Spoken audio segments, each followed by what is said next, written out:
that was Why Did Bad Things Happen to Good People Rivals event, and I believe we were mostly playing a little game called Project M during Qapples sets there. So it might be a little different from what I'm used to here. This should be a very interesting one. Who did Qapples upset to get here again? Qapples upset Cheesy Potato, Matty Ice, and MSB. Yeah, those are some wins. So this should be a very good one. Rasser and Ori. Yeah, I'm ready to see some characters explode. Let's get into it. Yeah, two of the lightest characters in the game going at it. I feel like one thing that a lot of people will say is that like Ori doesn't have the means to kill more often than not. Like they're a neutral monster, but like the best kill moves they have are probably like back air and their smash attacks. But I mean, like Kusi has shown that like Ori is kind of there are confirms here.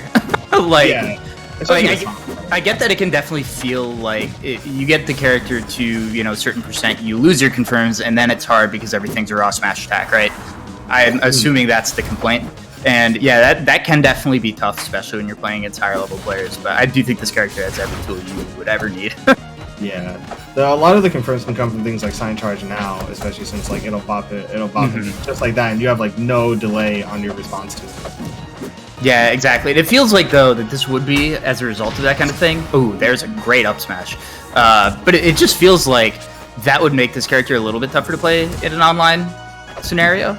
But I feel the same way about the opponent here in Raster, where it's like really, really hard to confirm stuff in the air online compared to in person. Yeah. I think that is another thing that you take into account with characters like this who are like pretty high execution, high APM. In general, like you might see a few more misinputs or a few more like buffer moves that you might not have wanted to buffer. But yeah. Exactly, and it's just you got to play slightly more read based, right? And when you are so light, that can be terrifying. Again, goes both ways in this matchup, though. Yeah, and doesn't go for the up clap there. That might have actually been the second stock. Qapples is doing a fantastic job right now. Yeah, honestly. Like, look at him living. 139? Yeah, I was gonna say, yeah. Like, any stock is Raster where you're past, like, 110, 120 is... I mean, that's pretty good, yeah. Yeah, and I mean, the thing is, like what we were saying about Ori having to rely on bigger moves like smash attacks, it's not necessarily the case against Raster. Like, we just saw that up air kill. Like, that, you can see that kill much closer to the side blast zone. Definitely a meme in this community that Ori up air is not a kill move, but it might be a little bit different in this matchup. Shout out to this. Ooh, there's back air up clap. Gonna take the second stock. Yeah, that's beautiful. Great follow on that DI. Yeah, and now Qapples is just like, I'm chilling. Like, I don't have to approach. Yep. You know, like that's the nice thing about like Raster. He has the luxury of like choosing whether or not that up smash call. But just one sort of like antsy double jump, and all of a sudden this is even. And that is the Raster life, is it not? Yeah, exactly. Like Ori's team up moves are very strong. They're a little tough to land, but like when they do land, they hurt. Mm-hmm. Yeah, and just like what Kusi did there, he's just like, all right, I'm just gonna build this wall atop the stage. You have to get past it somehow. So yeah, it absolutely is. Kusi's doing a great job of like making sure like these approaches are careful. Like he's just moving around Qapples, not really overcommitting right away, just kind of trying to find it as opposed to like just blindly throwing out an aerial and running forward. Totally. Oh god, I feel like you gotta play so careful with the ledge right now if you're both players. But like Qapples is like kind of backing himself into this corner, and I'm just afraid that the same thing that took the first stock took the second stock. Sorry, is gonna take this one. Oh no! Almost saw it. Charge smash attack. No sweet spot. Is that it? No, not quite. Not quite. We're not gonna do it. Jeez. Raster is also a kill percent to like a team up strong, team forward. Yeah, certainly. Like, it's terrifying. Like Qapples doesn't want to land, but he probably doesn't want to stay in the air too long either. That's it. Finds a sweet spot. Okay, intense game one. Nearly ran out half the timer there too. Yeah, no, that was a. Well, they were definitely fighting for it. I mean, these are two characters that I'm gonna say like you're not gonna expect them to go anywhere near that. So like we were seeing them playing a little bit, a little bit touchy there. It's very interesting stuff with these two characters. They both recognizing the ability of the opponent to blow them up. So now we're gonna see how it happens on one of the stages with the smallest side blast. Rock wall, the smallest rock wall. Yeah, it's an interesting one with this one. Like if the combo starts at center stage, you should be fine. But if it starts over here on the ledge, I'm scared. I'm scared. Yeah, especially as Raster. Like Raster having multiple jumps gives you the luxury of being able to just kind of like reset easily, go for deeper edge guards, go just further out too, and just carry your opponent farther. Okay, good DI. Yeah, A little scary. Really going for these balls in air. Yeah, nice whip punish though. Back, you're gonna take that stock, and I mean even then that didn't Galaxy, so there was the chance for better DI. Oh yeah.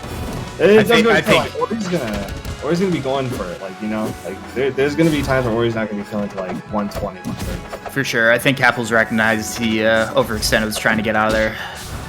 But nope. Going up. Just up B. Sometimes it works. Up B at disadvantage, fast button. Yeah. Just, if you whiff it, yeah, you kind of go into a special fall. Okay, still living. Yeah. Yeah, no slipstream boost, not enough. Yeah, Kusi kind of doing the same thing that we saw from Qapples in the last game, just like living on this first stock.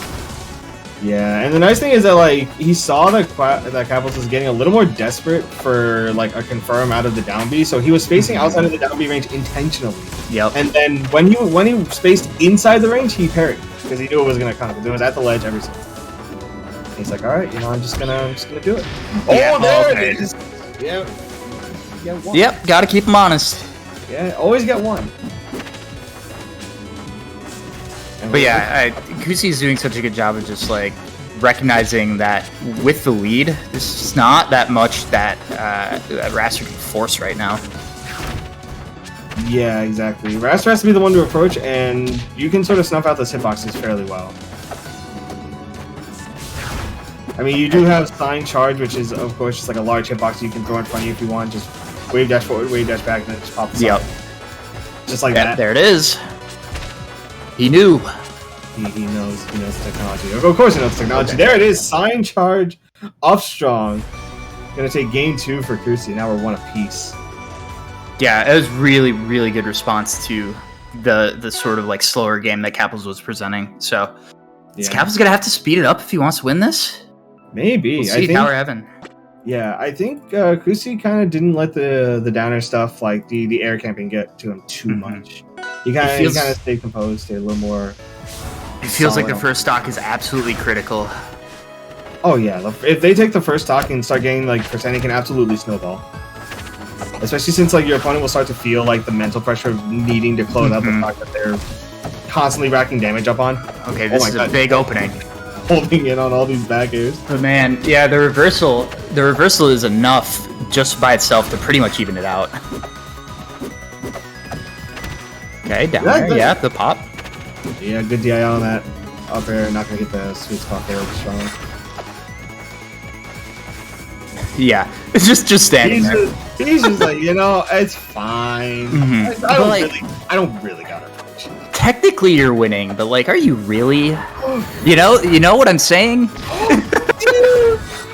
Yeah, now like now everyone knows. That's what I'm saying. It's like I feel like Qapples was acting like he wasn't at kill percent when he 100% was at kill percent, even though it was only 60. Yeah, and we saw there like he flooded the greedy edge guard. He charged core strong, had to recover, and Kusi just held team forward strong. Yeah, and okay, great reversal there, and that was sour up B. I did not hear a screech. Yeah, that was sour up B killing up the top. So up B does have a large hitbox on it. Right. It's just you normally that's like an old full stream thing. Yeah, I mean, so that means that Kusi had to be like right up there, right next to the blast zone when that actually hit, right? Yeah, I mean, he was at high percent too, so it's likely that he might have caught a jump as well. But like, the higher percent you are, the more likely you'll be able to get with sour up B off the top. So it's likely that Kusi did jump. Sign blowing it. Okay, there's a forward smash. Yeah, no, cleaning it up. Not letting it get too complicated. Keep it really. That was unfortunate. That was such a great setup. Would have looked so cool, but doesn't matter. We got a stock lead anyway.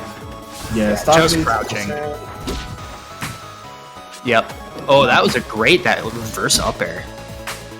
Very pretty looking. Okay. And we're kind of seeing like this is the situation. Like same from game 2. Like Qapples is just getting snowballed right now percent wise, and there's just no way for him to like seal out the kill confirm because Kusi's DI is solid enough. Okay.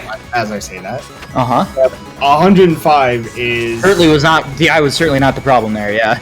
Yeah, that time absolutely catching on the platform. But, okay. Yeah, I mean this is the scenario that Raster lives for. And then the rough DI and that neutral air combined with the hit from the light grenade. Yeah. Rough. Like, Qapples got himself into a nice little spot there at the end where he had a chance. But yeah, a lot of control from Kusi in that game.